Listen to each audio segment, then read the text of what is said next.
علماء نے کہا ہے کہ توبہ ہر گناہ سے واجب ہے۔ اگر گناہ کا تعلق اللہ سے ہے، کسی آدمی کا حق اس سے متعلق نہیں ہے، تو ایسے گناہ سے توبہ کی قبولیت کے لیے 3 شرائط ہیں۔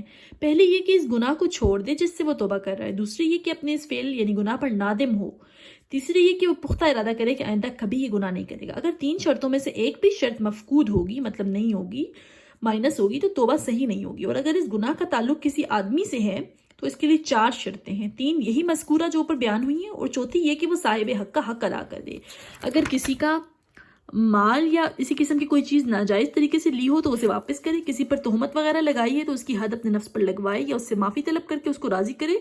اگر کسی کی غیبت کی ہے تو اس کو اس سے معاف کروائے، اور ضروری ہے کہ وہ تمام گناہوں سے توبہ کرے۔ اگر کسی ایک یا چند ایک سے توبہ کرے گا تو اہل سنت کے نزدیک توبہ تو صحیح ہے، لیکن یہ توبہ صرف اسی گناہ سے ہوگی، دوسرے گناہ اس کے ذمہ باقی رہیں گے جب تک ان سے بھی بشرائط مذکورہ توبہ نہیں کرے گا۔ ہر گناہ کے لیے الگ الگ توبہ کرے۔ توبہ کی وجوب پر کتاب و سنت کے بکثرت دلائل اور امت کا اجماع ہے۔ اللہ تعالیٰ نے فرمایا، اے مومنو، سب کے سب اللہ کی طرف رجوع یعنی توبہ کرو، شاید تم کامیاب ہو جاؤ۔